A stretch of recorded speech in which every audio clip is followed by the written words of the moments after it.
Hi everyone, my name is Meagan Sulikowski and I'm an outreach specialist with Wisconsin Voices for Recovery.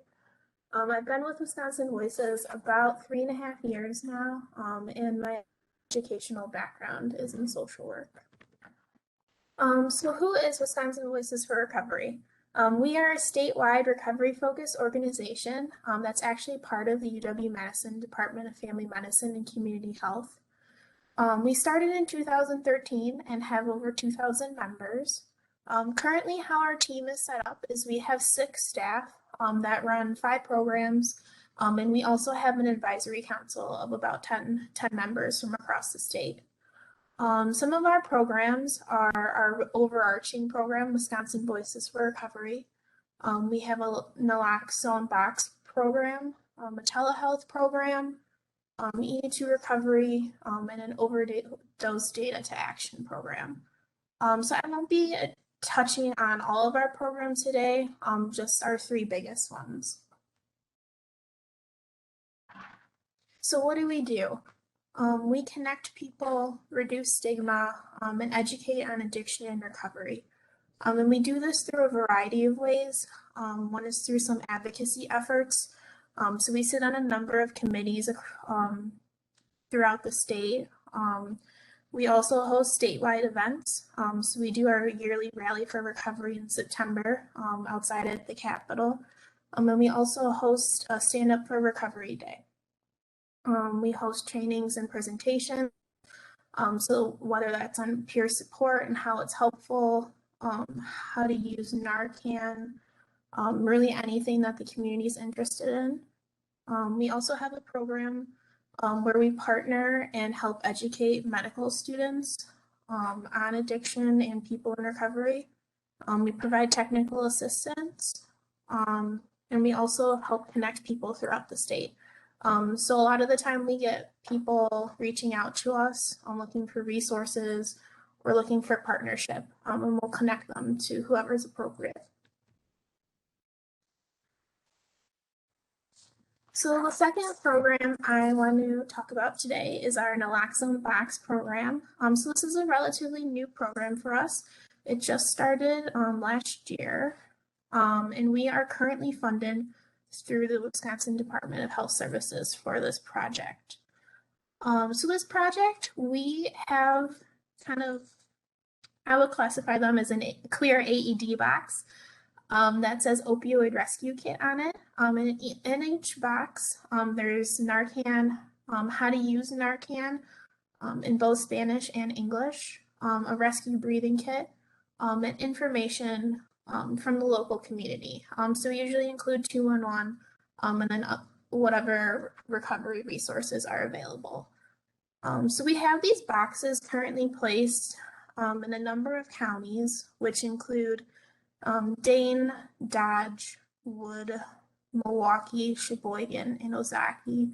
And we're also working to strengthen and develop a number of additional partnerships in some northern counties. So some locations that our boxes could be placed in are food pantries, homeless shelters, hotels or motels, jails, libraries, grocery stores, gas stations, etc. So the primary goal of this project is to really just make Narcan more accessible and have it accessible in a way that's completely anonymous. So there are a few similar programs starting up across the state, but ours is unique in a way that we have sensors in each box. So we can actually monitor when a box is opened, and then we'll contact where the box is placed to kind of find out some more information. Did you need to use Narcan in an emergency situation? Was the person revived? Was somebody just curious? Or did somebody take the Narcan with them? So we are tracking that data. I think we have about 24 boxes placed right now, but we have a number of partnerships in the work and expect to get another 50 to 60 out in the next month or so.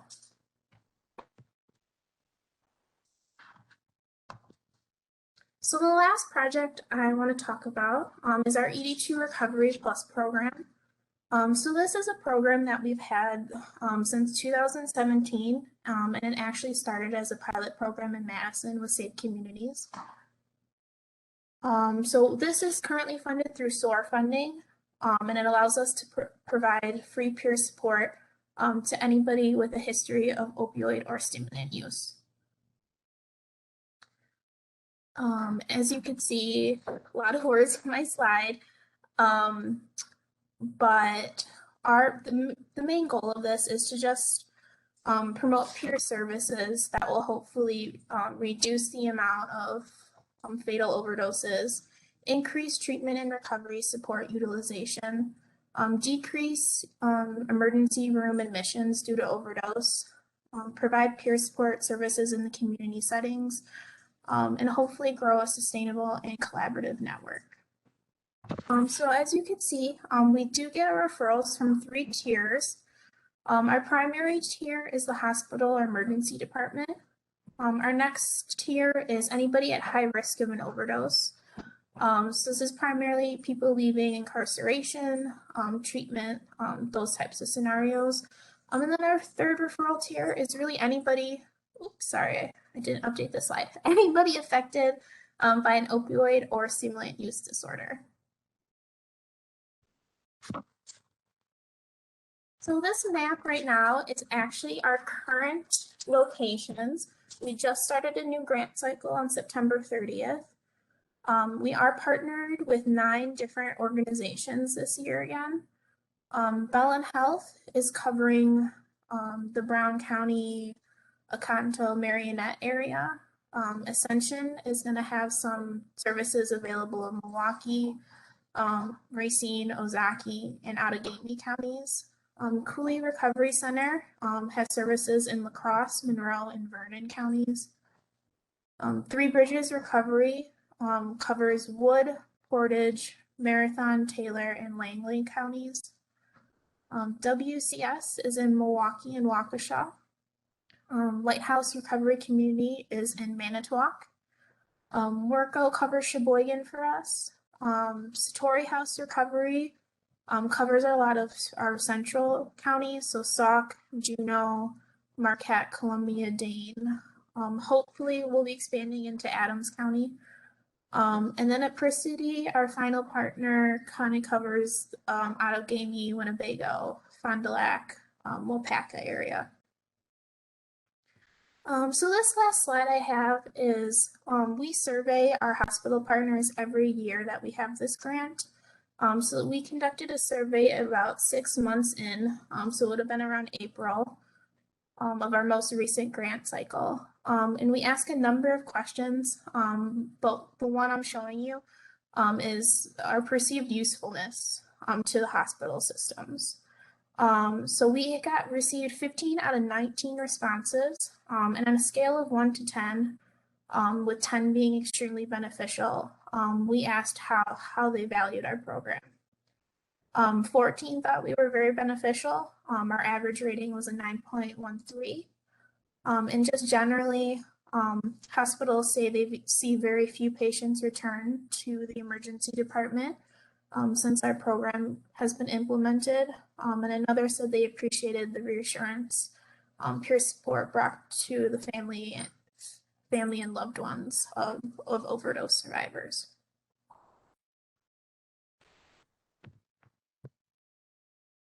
Okay, I went fast. So does anybody have any questions for me? Hi, this is Sheila Wykes. I heard you present last week at our Hope Consortium meeting, and we very much appreciated that. One of the things that we had several people comment on is the Nalox Box. Can you talk a little bit more about, what do I want to say, how that has been effective? I know, for instance, in Wood County, it's kind of counterintuitive, but I believe the one there is in the lobby of the jail. You want to talk a little bit how about that came to be there? Because again, it's a little counterintuitive, but my understanding is it's working well. Yeah, great, thanks. So yes, we do have a partnership with Wood County Jail. We have a Nalox Box installed, I would say like in their entry security kind of first doorway. So this is open to anybody 24/7, which is kind of why we placed it there. But also prior to this box being installed, Wood County Jail did not provide Narcan to any of the individuals leaving their institution. So they were noticing that some of the people were experiencing overdoses upon release. So this is one of the ways we're trying to address that. So anybody can walk in and get it, or anybody leaving the jail can also access it. We're able to connect with the jail because of the sensors and let them know, hey, somebody just grabbed it, and they could replenish it for us right away. And because we have a local partner there, Three Bridges Recovery, they're also able to connect if they want to free peer support. So I know, as Sheila mentioned, she's heard this a few times now, but we really try to put our boxes in various areas that really anybody in the community can access, feel comfortable going into or exiting.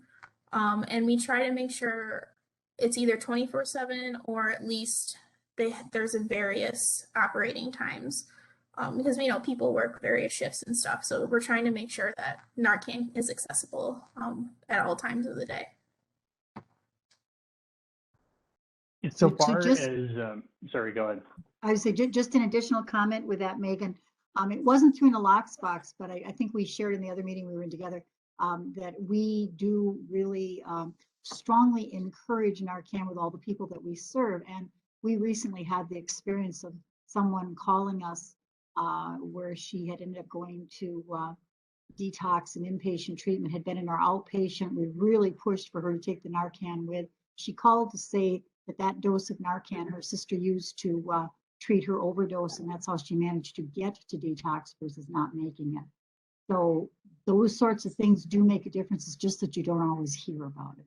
So that's huge, having the Nalox Box out. And we as a group are trying to think creatively about where else they could go. And I know one of the things that had been identified is, gee, what about laundromats? But as you pointed out, just as a consideration when people are thinking about that, that would be private property. And so having the permission of the entity, no different than if we're in a public building, the permission of the entity. So the sheriff's department in Wood County is on board and is supportive of this, but really thinking about how can we do a better job of this? Because the nice thing with this is it doesn't show up on anyone's med list for the sake of those family members who have that concern.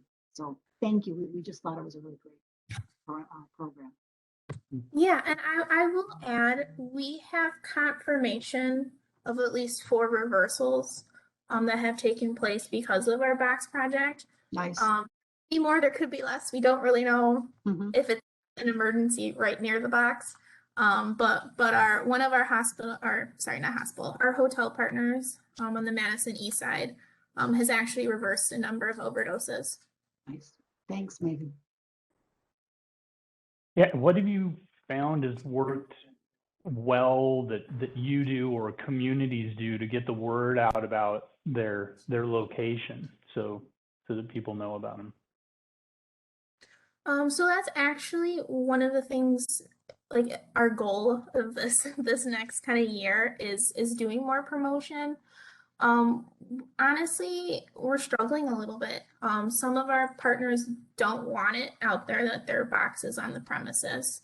So some of our hotel partners, they think that could be detrimental to people choosing to stay with them, or when they're selling their business. We actually had somebody ask that we remove it until the sale goes through.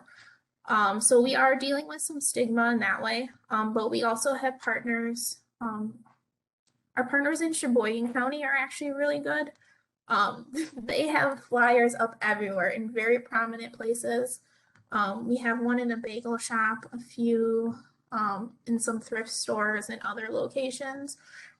I think it's really about the community they're in right now, how comfortable we are speaking about addiction and recovery. Is really how promoted they are. We are looking into developing an app, totally just in the works idea stage. But we had something like that where people could log into it and then see exactly where each box was. They would be able to identify the closest ones to them. Any other questions? Meagan? I do have a question. Oh, go ahead. I've recently heard about a high-dose naloxone product that's out there. I was wondering, Dr. Brown, if you could comment on that, if that's something that you feel is appropriate, or is this just a gimmick? Right. Yeah, and now I'm blanking. It's like Cloxone, or begins with a K, and it's got a couple X's in it. Yeah, and it is higher potency. I might imagine that cost is a bit of an issue right now, but it's a fair question just around, given fentanyl and analogs in the supply, whether higher potency, or more of your typical rescue kits would be good to have accessible from the syringe service program statewide. We're sometimes hearing of 3, 4, or 5 administrations being done to bring someone around. I would add that it sounds like on occasion that is so that individuals can avoid calling 911 and consequences that might result from that, even though the education is always to make that call. But I can't say, and I was reviewing the package insert information, I can't say that what I saw indicated, more rapid onset of action or anything. So I don't know if others know if that's been looked into. Well, like I say, there seems to be a theoretical reason for having a more naloxone out there in more places, maybe higher potency, but as to whether it's definitely better is an empirical question. And again, at this stage, I'm guessing cost is a barrier to making it widely disseminated. What wasn't part, this is Sheila, wasn't part of the reason that this was coming about was, at least we've had incidences reported out of EMS where much of their entire supply on board is used for a single reversal. So was perhaps the intent that it didn't take as many kits to reverse somebody. And so just a really basic, what do I want to say, supply type thing, because that has happened up in our northern areas. They've used all the Narcan they have. Right. I work with DHS, with the oral health program, and I wasn't really sure why I got on this call, but I'm on it, and it brings to mind a conversation I had with our newest local police officer last night. We were walking our dogs late at night, and he just pulled over to introduce himself. But I'm in Wapaka County, so I work with DHS, but I'm in Wapaka County, and what struck me is I felt like there may be an opportunity for I couldn't figure out where his personal thoughts were, but it felt like some of that stigma is here. And so maybe I'm on this call because just walking my dog at night is going to be an opening for me to create more open-mindedness. But I'm wondering, where do we have them in Wapaka County? I'm assuming there's got to be some in Wapaka, but are there any in Iola? Do our police departments have them? So there is actually no boxes in Wapaka right now that we have. So if you have any suggestions for us, please email us. We are slowly expanding. Wapaka, I do know our EDT Recovery Program. We have a really strong relationship with Theta Care. So we're in every single one of their hospitals. Okay. So I do know, yes, I will say there is some stigma there. It took us a really long time to get into the Wapaka hospital. All of their other ones we were able to get into right away, and the Wapaka one took us the longest. I think it almost took us 9 months. So it's just slowly working on it, introducing people to people in recovery, having those people share their stories. That's the data number one way that people use their minds is by meeting people. and learning about them and their history and their story and where they are now. I know that's going to be another one of our big pushes, and there are already a lot of campaigns out there where that show we're alive because of naloxone today, or like their kids have signs like my mom's alive because of naloxone. So we kind of want to start going that way to try to address some more stigma. But yeah, we'll pack a. Yeah, I'm not, I mean, I've lived here for 30 years, so I'm not surprised. But I was so disappointed, so very disappointed, because this whole topic, this exposure to me personally, is new in the last year through my work. And so I get emails from UW, I get emails from DHS. And so this is, for me personally, this is my first experience. But some of my friends have been dealing with um, addiction and recovery issues with their children right here in our town. And I've known these kids since they were born. I know the families they come from. I understand that it's not, the blame thing is really, really tough for me. And that's what I felt last night. I felt that the attitude, he was very professional, very kind, but the attitude of the officer was, well, if these kids would just make better choices. And the idea that they were out there seeking pain relief from whatever it was that was their struggle, it didn't seem to resonate with him. You know, he was I don't know, maybe a 30-year-old man who didn't seem to have the compassion for the fact that my friends' kids have had struggles, and, you know, it happens. So I was, yeah, wow. Hmm. I'm glad to know the program is there. I'm sad to know it's not here yet, but I guess I feel like there's going to be a space for me to advocate, just like I said, in walking my dog at night Hmm. and talking to my neighbors. Megan, I have a question. We used to have the EDT Recovery up here in Ashland and up in Bayfield County. One thing we would run into is that a lot of our overdoses do not come into the emergency department. Our first responders, law enforcement, EMS, they're treating the overdose out in the field, and the person is then refusing to come in to they're declining services at the emergency department. Is the EDT Recovery Grant going to open up at some point to other substances as well? Because we are up in our area, alcohol is king. Hmm.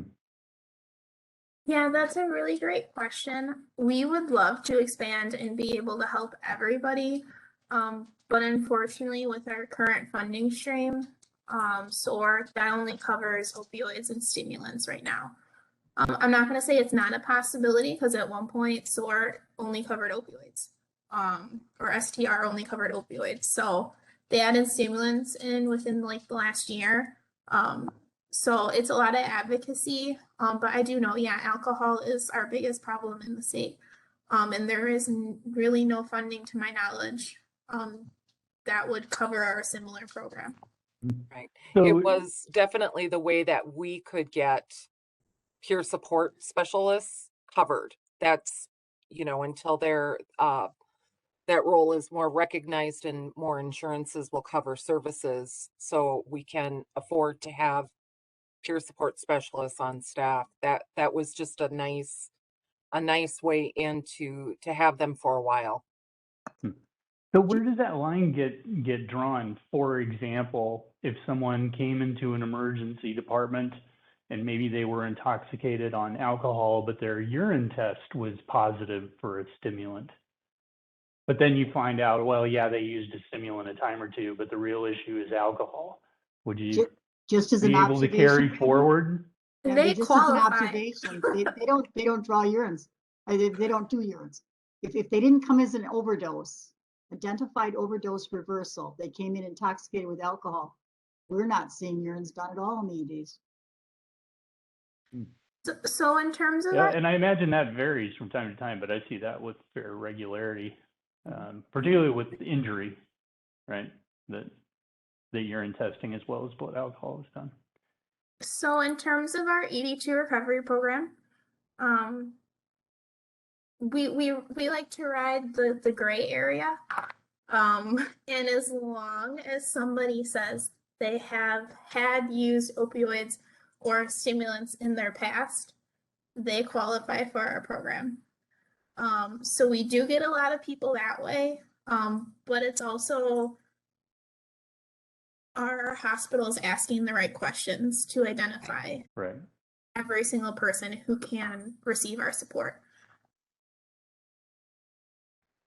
I did want to just loop back, and I apologize, I don't see the name, to the person where you had these before under the grant, but you don't get enough people to the ED. That's kind of a standard thing up north, is that if people can stand back up, they aren't going to the hospital, the ED. That just doesn't happen. But what we are aware of, we're participating in it. Marshfield Clinic at their Ladysmith campus is using an AmeriCorps recovery coach. And the person has a spot, an office on campus. And while they're not in the ED, they could certainly go to the ED. They're not there 24 hours a day. It's one person, and it just went up as a trial. It's being the match for the AmeriCorps piece is being paid for through some foundation funds. But they're trialing it for this year. And so far the response has been positive, and there were people because people can just walk into SEER, they can get a referral. There can be a referral from the ED the night before, she'll follow up, etc. But doing all of the recovery coach things, because she's a CCAR, and then we'll be seeking the peer specialist. But that's how they found the grant money for that. They worked through a local foundation, partnered with AmeriCorps, and to at least try it, because they're very aware of what you had talked about with the success where there are these ED Right. programs. And of course, we work with Three Bridges with some other pieces. So just as a suggestion or a thought, that may be a way to get that service from a different funding stream. Okay, thank you, Sheila. Mhm. All right. Well, great discussion, and thanks again, Meagan, for bringing the information.